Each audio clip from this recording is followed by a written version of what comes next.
During his premiership, John F. Kennedy was surrounded by bondsmen like McGeorge Bundy and David Acheson, son of Dean Acheson. Kennedy knew these men refer to each other as brothers under the skin.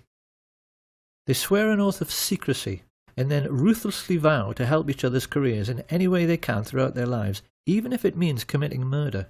In Britain, every literate person knows that all of the top police officers are Freemasons, because if there are 10 candidates for a top job, a Mason will always select a brother Mason for the post.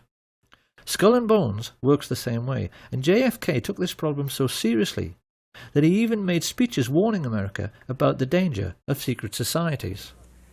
The very word secrecy is repugnant in a free and open society, and we are, as a people, inherently and historically. He knew the people on this list were neither silly nor irrelevant, because he knew they were the real holders of power in America, operating as they were, as an unelected shadow government accountable to no one. And it was these same people who brought Hitler to power during the 1920s by becoming business partners with leading German industrialists. The reality of the situation prevailing at that time can be very easily understood simply by looking at the cover of Fritz Thiesen's book, I Paid Hitler, on which he is depicted as a puppet master controlling Hitler's strings. Thiesen was a billionaire industrialist. He was the man who built the Bismarck.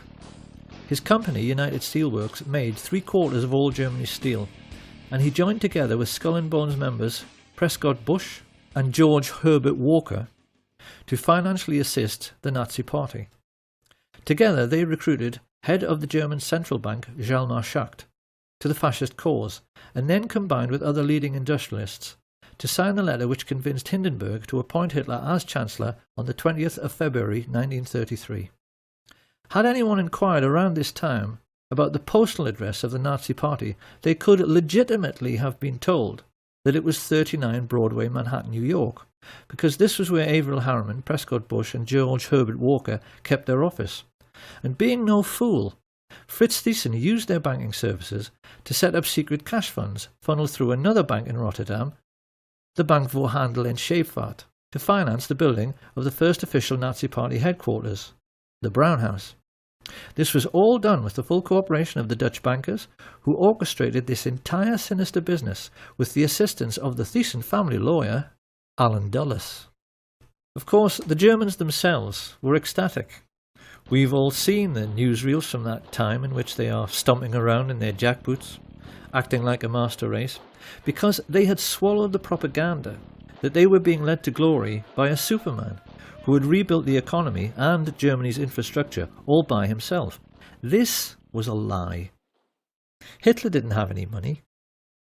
You can only build autobahns with one thing: capital investment, and that investment came mainly from America. The Nazis were also given a lot of help from the City of London, help which came mainly in the shape of Sir Montague Collet Norman, Governor of the Bank of England. Norman was connected to Bush and Walker through the merger of Harriman's with the Brown Brothers, who traded in London as Brown Shipley, hence Brown Brothers Harriman. The people behind this multinational investment bank had a long-standing racial tradition. Few British people at the time were aware that they only enjoyed relatively cheap clothing, because it was all made from slave cotton brought from America on the Brown Brothers ships and sold to British mill owners. Montague Norman was heir to this colossal Brown Brothers fortune. As the de facto head of world banking, he made no secret of his only being interested in the richest 1% of people. And even as the newspapers began to fill with stories of Nazi concentration camps, he still declared himself to be Hitler's most avid supporter. "We must lend Nazi Germany 90 million marks," he declared. "It may never be repaid, but it will be less of a loss than the fall of Nazism." One might have thought Sir Montague's close personal friends, the royal family, would have been outraged by his comments. Nothing could be further from the truth. It is part of the remit of this film to try and make people aware of the tricks the rich play in order to control how we think.